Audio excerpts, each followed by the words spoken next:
주의 빛과 주의 진리를 보내시어 나를 인도하시고 주의 거룩한 산과 주께서 계시는 곳에 이르게 하소서. 그런즉 내가 하나님의 제단에 나아가 나의 큰 기쁨에 하나님께 이르리이다. 하나님이여, 나의 하나님이여, 내가 수금으로 주를 찬양하리이다. 사랑이 많으시고 자비와 긍휼이 풍성하신 하나님 아버지, 주일을 맞이하여 주님의 택함을 받은 백성들이 세상의 무거운 짐을 내려놓고 성전에 모여 찬미와 감사로 예배드리옵니다. 주 앞에 겸손한 마음으로 서 있는 저희를 성령으로 충만하게 하셔서 하나님께서 기뻐하시는 예배를 드리게 하옵소서. 생명수와 같은 은혜의 말씀으로 지친 몸은 어루와 만져주시고 상한 마음은 위로해 주시옵소서. 주님의 음성을 들을 때 연약해진 성도들의 믿음이 다시 한번 소망으로 굳세어지게 하여 주옵소서. 예배의 주관자 되시는 우리 구주 예수 그리스도의 이름으로 기도드리옵나이다. 아멘. 의와 진리의 하나님, 우리의 심령을 붙들어 주셔서 주의 전에 나와 예배드릴 수 있게 인도하심을 감사드립니다. 세세토록 영광과 존귀와 찬양을 드리오니 이 예배를 받아 주시옵소서. 입춘이 지나도 강추위가 맹해를 떨치지만 주님을 향한 우리의 심령은 매서운 추위도 뚫고 오직 주님의 귀한 말씀에 목말라 이 자리에 왔습니다. 지난 한 주간도 지친 심령을 위로해 주시고 보살펴 주심에 감사드립니다. 2년이 넘도록 코로나가 사그라들지 않고 변일에 더욱 창고로 가십니다. 주의 하나님, 회복의 하나님이시오니 이스라엘 백성에게 약속하신 구원의 약속을 지금 이 시대에 인내하며 기도로서 이겨나갈 수 있는 힘을 주시옵소서. 예수를 만난 시대의 사람들도 깨닫지 못했는데 하물며 예수를 만나지 못한 이 시대는 얼마나 많은 인내심으로 기다려야 할까요? 그러나 주님께서는 주를 찾는 자는 버리지 아니하시고 환난 때에 선상이시라 하셨사오니 주님을 향해 간절히 외치는 기도 소리에 귀를 기울이시어 흔들리지 않는 굳건한 믿음을 잃지 않도록 지켜 주시옵소서. 얼마 남지 않은 대선에 나라의 미래가 달려있습니다. 현명한 판단과 슬기로운 관찰로 나라를 이끌 지도자를 뽑아야 할 텐데 구속신앙으로 한 나라를 지배하려는 자가 있으며 거기에 동조의 몇몇 대형교회에서는 야당 단일화를 요구한다는 명목으로 구국 기대를 한다는 소식도 있습니다. 민중이 쓰러지고 노동자가 죽어나갈 때 진보가던 자들이 독재 정권과 군부 정권에서는 독재자를 위한 조창 기대를 했던 자들이 이제는 무소인과 결탁한 자를 위해 구국 기대를 한다니 저들은 하나님의 진노를 어떻게 감당하는지요? 오직 자신들의 종교 권력을 지키기 위해 하나님의 명성을 가리는 어리석은 행동들을 주님께서 역사에 직접 개입하셔서 저들을 깨쳐주시고 이 나라가 올바르게 설 수 있도록 인도해 주시옵소서. 능력의 하나님, 중보교회를 기획하시어 주님의 뜻에 따라 세워진 교회가 이 사회의 등불이 되어 온 세상을 밝히 비추는 귀한 교회가 되기를 기도합니다. 연로하신 장로님, 권사님, 몸이 불편한 지사님들 기억하시어 주님의 성전을 오르낼 때 강건함을 주셔서 힘든 발걸음이 기쁨과 찬양의 발걸음이 되기를 기도합니다. 교회의 여러 곳에서 봉사하는 손길들을 기억하시어 그들의 노고가 주님을 영광스럽게 하는 자리가 되게 하시옵소서. 여러 사정으로 함께 예배드리지 못한 권석들 기억하시어 어디에 있든지 동일한 축복과 은혜를 주시옵소서. 말씀 선포하시는 목사님께 성령의 두루마리기를 감싸주셔서 귀한 말씀에 힘입어 세상 삶을 승리하는 삶이 되기를 기도하며 우리를 위해 오늘도 쉬지 않고 일하시는 주 예수님 받들어 기도드립니다. 아멘. 여호수아 지도로 가나안 땅을 정복해 들어갔던 이스라엘이 정복지에서 어려움을 당했습니다. 긴 시간 동안. 그 중에 가장 힘들었던 것은 당시 정복지 주변 민족들에 의해서 압제당하는 일이었습니다. 성경은 그 배경을 이렇게 얘기합니다. 자기 소견대로, 자기 소견에 옳은 대로 행하던 이스라엘,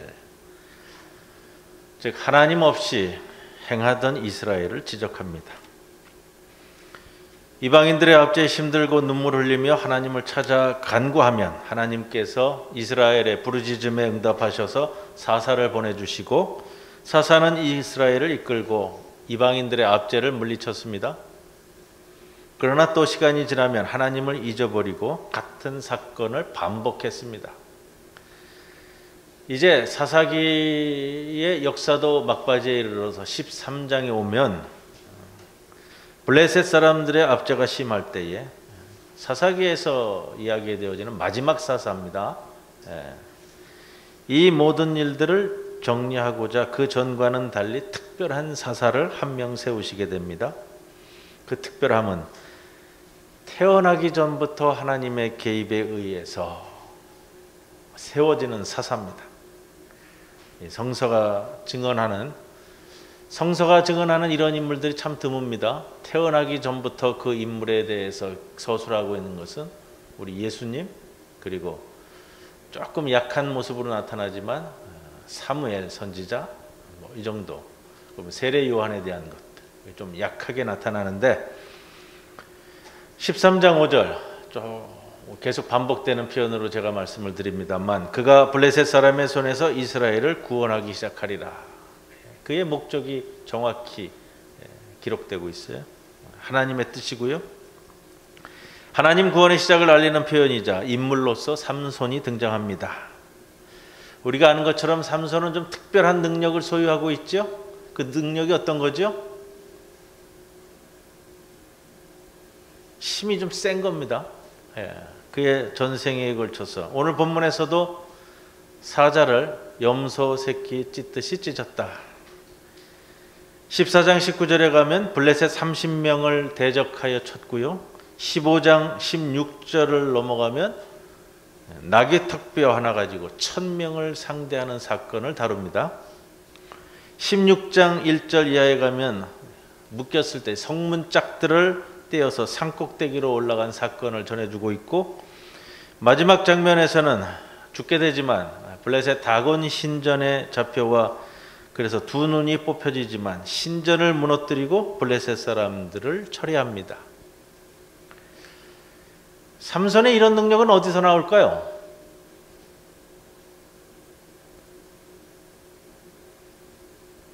(16장 17절에) 보면 이렇게 기록하고 있습니다. 삼손이 들릴라와 옥신각신하는 중에 이렇게 표현합니다. 삼손이 진심을 드러내어 그에게 이르되, 내 머리 위에는 삭도를 대지 아니하였나니 이는 내가 모태에서부터 하나님의 나시린이 되었습니다. 만일 내 머리가 밀리면 내 힘이 내게서 떠나고 나는 약해져서 다른 사람과 같으리라 하니라. 삼손의 능력이 어디에서 나올까요? 삼손의 힘의 원천은 어디에 있을까요? 삼손은 태어나기 전부터 나시린으로 지정받았습니다.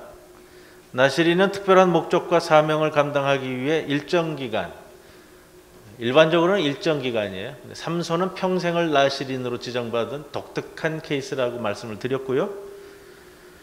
여러 모양을 갖추어서 준비하고 진행하는 사람입니다. 나시린 규정에 대해서 성경은 명확히 기록을 하고 있습니다. 아버지 마노아에게 말씀하셨던 하나님의 말씀도 계시지만 민수기 6장에 가면 나시린에 대한 규정을 이렇게 전합니다. 6장 2절에 이스라엘 자손에게 전하여 그들에게 이르라. 남자나 여자가 특별한 서원 곧 나시린의 서원을 하고 자기 몸을 구별하여 여호와께 드리려고 하면서 나시린이 지켜야 할 3가지 금기사항을 적고 있습니다. 첫 번째는 3절에 포도주와 독주를 멀리하며, 그 부가적인 것도 첨부되고 있고요.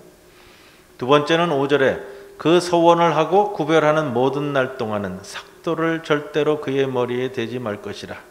그의 머리털을 길게 자라게 할 것이며. 머리 자르지 말고 긴 머리를 하라는 거예요. 그래서 삼손의 트레이드 마크는 긴 머리잖아요. 셋째는 6절에 나옵니다.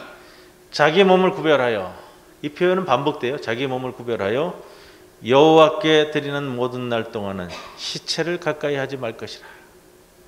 부정하게 된다. 이 시신에 대한 것은 반복적으로 이야기합니다. 첫째, 포도주와 독주를 멀리하고, 둘째, 삭도를 머리에 대지 말고 기르는 것, 세 번째는 시체를 가까이 하지 않은 겁니다. 자, 이 나실인 규정인데 삼손이 나실인 규정을 잘 준수했을까요? 아니에요? 하나도 안 지켰어요? 첫 번째, 포도주와 독주를 멀리하라. 성경이 특이하게도 이 말씀을 아버지 마노아에게도 일러준 말씀인데 삼손이 이 부분에 대한 언급이 없어요. 사사기에서 이 부분에 대한 언급을 성경은 하고 있지 않습니다. 우리가 예측은 해요. 결혼식도 했고 이렇게 저렇게 뭐 기생집도 찾아갔고 그랬으니까 어땠을런지는 모르겠지만 이 부분에 대한 언급은 없기 때문에 우리가 정확하게 다룰 근거는 없습니다. 두 번째, 머리에 삭도를 대지 말고 머리를 기르라는 나실인 규정은 잘 지켰어요. 이 나실인 규정은 잘 지켰어요. 심지어 어떻게 얘기해요? 16장 17절에 들릴라고 얘기하는 때 내 머리 위에는 삭도를 대지 아니하였나니, 그 이유도 설명합니다. 삼손이 내 모태에서부터 하나님의 나실인이 되었습니다. 내 모태에서부터 나실인이 되었다라는 것을 삼손이 모르는 게 아니었어요. 알았다라는 거예요. 그래서 삼손은 이것을 지키기 위해 굉장히 노력했어요. 태어나면서부터 잡혀갈 때까지 머리를 깎지 않았어요. 그래서 삼손의 트레이드 마크는 긴 머리잖아요. 성화에도 보면 다 긴 머리 삼손을 그리고 있지. 짧은 머리 삼손을 그리는 것은 성화에서도 한 장면밖에 없어요. 다곤 신전에 끌려가서 기둥 붙잡고 있을 때 영화의 장면에서도 그렇게 나오잖아요. 삼손은 알고 있었어요. 자신의 정체성을. 모르는 게 아니었어요. 자신이 나실인으로 지정받았다라는 걸. 그래서 머리를 자르지 않고 기른다는 것. 자신이 나실인이라는 것을 알고 있었다라는 것은 이걸 전제로 합니다. 내 사명과 내 목적이 무엇인지를 아는 사람이라는 거예요. 세 번째, 시체를 가까이 하지 말라. 세 번째 규정인데 오늘 본문 8절 9절입니다. 얼마 후에 삼손이 그 여자를 맞이하려고 다시 가다가 돌이켜 그 사자의 죽음을 본즉 사자의 몸에 벌떼와 꿀이 있는지라 손으로 그 꿀을 떠서 걸어가며 먹고 그의 부모에게도 드렸는데 그 꿀을 사자의 몸에서 떠왔다고는 알리지 아니하였다. 여러분, 삼손이 블레셋 여인을 보고 반해서 결혼하려고 합니다. 오늘 본문은 그 결혼을 위해서, 이 본문은 지난주에 함께 다뤘고요. 부모와 함께 딥나로 내려가는 과정에서 삼손에게 일어났던 자그마한 에피소드를 서술하고 있습니다. 사자를 염소 새끼처럼 찢어 죽였다. 멋있잖아요. 근데 그 다음의 사건은 뭐 별 대수롭지 않은 거예요. 그 시신에서 벌들이 모여서 꿀을 생성하다 보니까 그걸 떠먹었다. 어떻게 보면 별 대수롭지 않아서 굳이 서술할 필요가 없을 것 같은데 그런 사건이에요. 그런데 사사기 기자가 이 내용을 굳이 기록하고 있어요. 사사기 기자가 굳이 기록하고 있다면 성경이 짚고 가고자 하는 포인트가 있다는 거예요. 삼손이 사자의 몸에서 꿀을 가져다가 부모에게 드리고는 그 꿀을 사자의 몸에서 떠왔다고는 알리지 아니하였더라. 나실인 규정의 세 번째는 시체를 가까이 하지 않는 겁니다. 부모에게 사자의 몸에서 떠왔다고 알리지 아니하였다. 삼손이 안다는 거죠. 삼손이 알고 있어요. 시체를 가까이 해서는 안 된다는 것. 그 죽은 사자를 다루고 그 시체에서 꿀을 채취해서 왔어요. 그런데 부모에게 그렇다고 이야기하지 않았어요. 당연히 부모는 그 꿀이 어디서 나왔을 거로 생각했을까요? 어디 나무나 어디 돌틈에서 삼손이 보고, 아들이 보고 부모님 좀 드시라고 떠왔을 것이 이렇게 생각했을 거잖아요. 나실인 규정을 어겼습니다. 근데 이렇게 생각되어지는 거예요. 이 규정은 잘 드러나지 않는 규정이에요. 안 지켜도 내가 얘기하지 않으면 그냥 넘어갈 수 있는 규정이라는 거예요. 삼손이 머리를 길렀습니다. 나실이라는 것을 동네에서 다 알잖아요.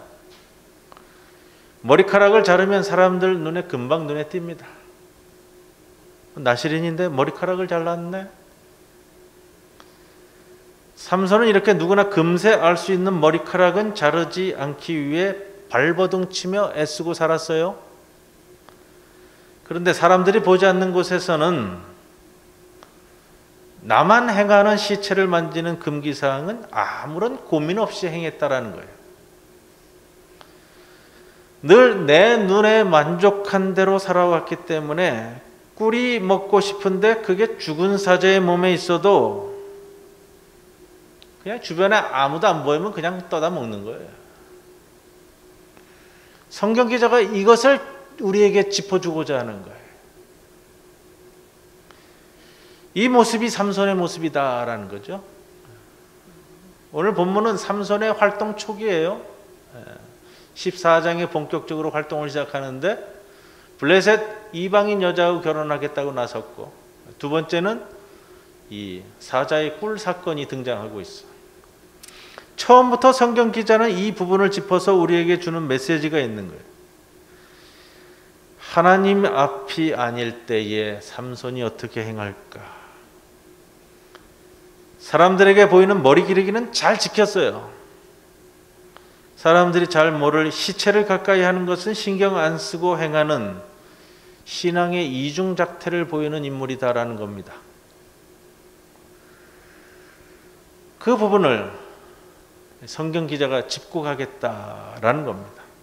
이 삼손의 나쁜 태도잖아요. 이 모습을 보면서 우리는 삼손이 보여주는 이중적인 이런 태도를 여러분 두려워하셔야 돼요. 이 이야기는 비단 삼손만의 이야기가 아니고요, 우리 신앙생활에서는 어떻느냐라는 걸 보여준단 말이에요. 모르고 잘못하는 것은 가르칠 수 있어요. 그러나 나쁜 줄 알면서도 행하는 삼손과 같은 이 태도는 가르쳐서 고쳐줄 수도 없기 때문에 삼손에게는 더 치명적인 모습이 되어버리는 거예요. 그렇기 때문에 우리 신앙생활에서 두려움으로 알고 있어야 되는 부분이 바로 이런 부분들이에요. 간혹 신문지상에 뉴스에 나오는 이야기 중에 이런 이야기 있잖아요.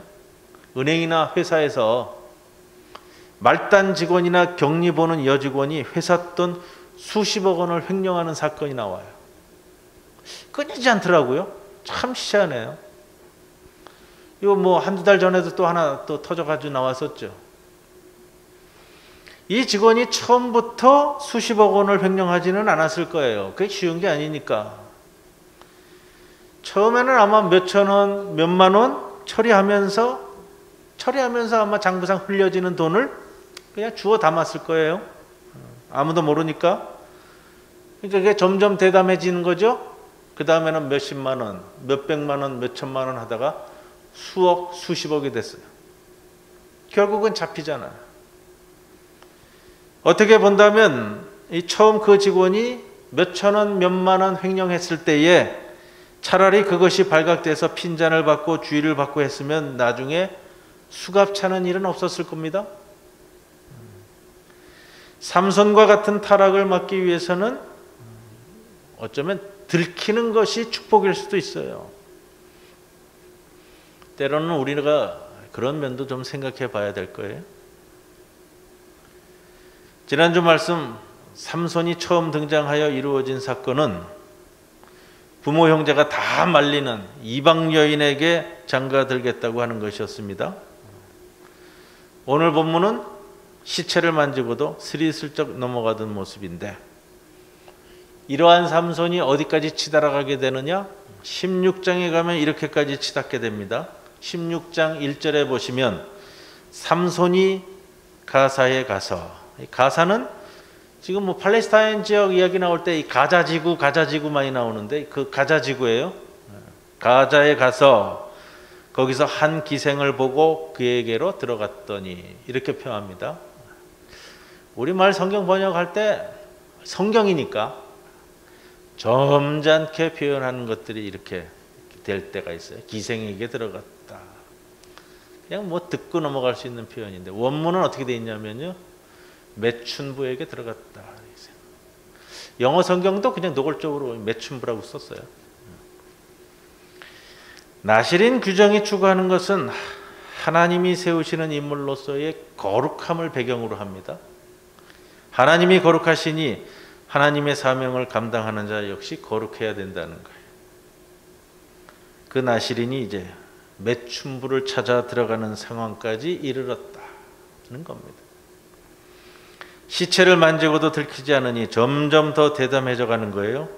하나님 없는 것처럼 내 소견에 오른 대로 내 눈에 만족한 대로 그냥 살다 보니까 이제 뭐 매춘부고 뭐고 간에 내가 좋으면 하는 거예요 다.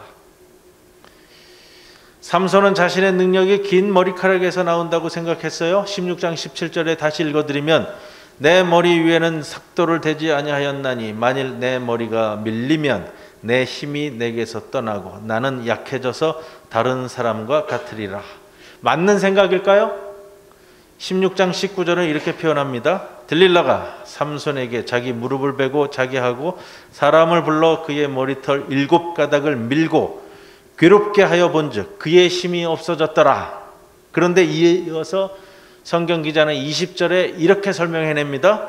들릴라가 이르되 삼손이여 블레셋 사람이 당신에게 들이닥쳤느니라 하니 삼손이 잠을 깨며 이르기를 내가 전과 같이 나가서 몸을 떨치리라 하였으나 여호와께서 이미 자기를 떠나신 줄을 깨닫지 못하였더라. 긴 머리카락이 잘려나가서 힘이 없어진 게 아니고요. 여호와께서 삼손을 떠났기 때문이라고 말씀하고 계신다는 거예요. 삼손의 힘은 어디서 나오죠? 긴 머리카락이요? 그렇게 여기고 계시면서 긴 머리카락을 사랑하면 그게 요즘 흔히 얘기되어지는 그게 주술이에요. 긴 머리카락이 있기 때문에 내가 힘을 낼 수 있다. 내가 나실인 규정을 지켜왔기 때문에 힘을 낼 수 있다. 순서가 바뀌었어요. 오늘 보면 14장 5절에 삼손이 그의 부모와 함께 딥나에 내려가 딥나의 포도원에 이른즉 젊은 사자가 그를 보고 소리를 지르는지라 여호와의 영이 삼손에게 강하게 임하니 그가 손에 아무것도 없이 그 사자를 염소 새끼를 찢는 것 같이 찢었다. 14장 19절에 여호와의 영이 삼손에게 갑자기 임하심에 삼손이 아스글론에 내려가서 그곳 사람 30명을 쳐 죽이고 노략하여 15장 14절에 삼손이 레히의 이름에 블레셋 사람들이 그에게로 마주 나가며 소리 지를 때 여호와의 영이 삼손에게 갑자기 임하심에 그의 팔 위의 밧줄이 불탄 삼과 같이 그의 결박되었던 손에서 떨어진지라. 여러분, 이 여호와의 영이 임한다, 인물에게 임하는 사건들은 성경에서 자주 등장해요. 그런데 한 인물을 논할 때 여호와의 영이 임하는 사건은 보통 한 번 정도예요. 그 직무를 감당하기 시작할 때, 선지자들을 세울 때에 여호와의 영이 임했다. 이렇게 그의 생애 중간중간 반복적으로 여호와의 영이 임한 사건을 기록하고 있는 인물은 거의 없어요. 성경이 의도적으로 여호와의 영이 삼손에게 임하심에 이 말씀을 반복해서 일깨워주는 거예요. 이런 인물이 없다고요, 성경에? 긴 머리카락이 아니고요. 하나님의 영이 동행하기 때문에. 지난주 목요일 날 저녁 때쯤 저희 옆에 교회 목사님과 차 한잔 할 시간이 있었어요. 저녁 늦지막히 나가서 담소를 나누다가 그 목사님 그 따님이 둘인데 큰 따님이 초등학교 교사예요. 임명받은 지 한 2, 3년 됐나? 네, 그래요. 부산에 오기 전에 저기 경남 남해에 있는 무림교회라는 시골교회에 심우하셨어요. 시골교회에서 아이들 기르면서 아이가 뭐 공부도 열심히 했지만 교대 진학시키는 게 그렇게 쉬운 게 아니잖아요. 요즘 뭐 교대 가기 참 어렵잖아요. 그 시골에서 아이 공부시키느라 뭐 없는 살림에 또 시골에는 무슨 이렇게 뭐 사교육을 시킬 수 있는 학원도 변변히 있는 것도 아니고 여러모로 애써야 그게 이제 가능한데 이리저리 참 노력을 많이 기울여 가지고서는 교대를 진학시키고 이제 임용받아서 선생님을 하세요. 근데 이 목사님이 그런 얘기를 하는 거예요. 어느 날 이 큰 딸아이가 자기 엄마하고 막 둘이 뭐 붙어서 싸우는 거예요. 말싸움을 하는데 듣자 하니까 그렇게 표현하는 거예요. 엄마가 나한테 뭐 해준 게 있냐고. 그러면서 자기가 잘나서 다 잘 된 것처럼 이야기하면서 싸우더라는 거예요. 물론 목사님 그런 얘기를 하세요. 물론 자기가 뭐 열심히 공부한 것도 있지만 그래 그게 참 뭐 엄마 보고 엄마가 뭐 해준 게 있냐고 얘기하는 거 글쎄 좀 허탈하게 웃으시면서 말씀을 하시더라고요. 여러분은 어떠세요? 여러분이 잘나서 지금 이렇게 사시는 거예요? 하나님께서 우리를 보실 때 어떤 마음이 드실까? 삼손이 잘 지켰어요. 뭐 하나는 잘 지켰죠. 머리 안 자르는 거 잘 지켰어요. 성경은 계속해서 삼손의 힘의 근원을 하나님께 있음을 강조합니다. 삼손은 자기 긴 머리카락에서 그 원인을 찾고 있었지만 성경은 우리에게 삼손의 힘의 근원은 여호와의 영이라고 반복적으로 강조해 줍니다. 오늘날 우리가 신앙생활을 하면서 삼손과 같은 어리석음을 범할 때가 얼마나 많을까? 그거예요. 이런 점에서 보면 힘의 근원이 되시는 하나님과의 관계를 어떻게 이루어가야 하는가 하는 것은 우리에게 중요한 신앙적 성찰입니다. 우리의 삶의 근원이 어디에 있을까? 우리가 살아가는 힘의 근원이 어디에 있을까? 그 원천이 어디에 있을까라는 거예요. 내가 잘나서, 내가 잘 배우고, 내가 잘 벌고, 내가 잘 먹고, 잘 이루어가니까 내가 열심히 노력했잖아. 내가 머리 안 깎았잖아. 눈에 보이는 머리카락을 지키려고 애쓰지 마시고요. 내 안에 임하신 하나님과의 관계를 어떻게 잘 이루어가기 위해 살아야 할까 애쓰셔야 됩니다. 세상 사람들이 겉보기에는 거인으로 본 인물이 삼손이지만 하나님 앞에서는 그저 초라한 인생이 되고 말았던 삼손. 삼손이 어떻게 하면 내 머리카락이 잘리지 않을까? 어떻게 하면 내 힘을 지킬까? 전전긍긍했는데 우리는 신앙생활을 할수록 신앙인으로서 할 것, 하지 말아야 할 것, 어떻게 구별하고 구분하고 따져가면서 살아갈 것입니다. 노심초사하죠. 노심초사. 머리 잘리지 않기 위해서 전전긍긍하는 것이 아니라요. 하나님의 백성으로서 어떻게 살아가야 할 것, 노심초사하셔야 된다는 거예요. 그래서 오늘 시편 말씀 다시 한번 제가 봉독해 드리겠습니다. 오늘의 시편 24편 3절 이하에 여호와의 산에 오를 자 누구며 그의 거룩한 곳에 설 자가 누구인가? 곧 손이 깨끗하며 마음이 청결하며 뜻을 허탄한 데에 두지 아니하며 거짓 맹세하지 아니하는 자로다.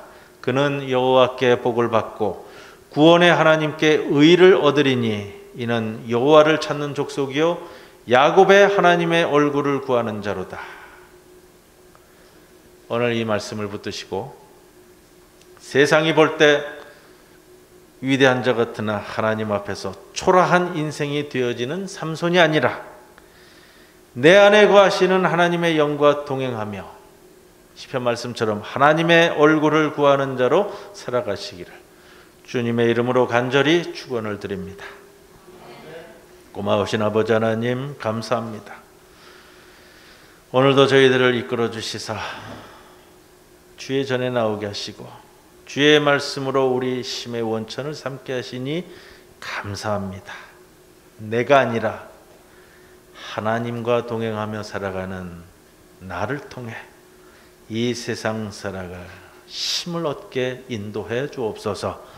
예수님의 이름으로 기도드리옵나이다. 아멘.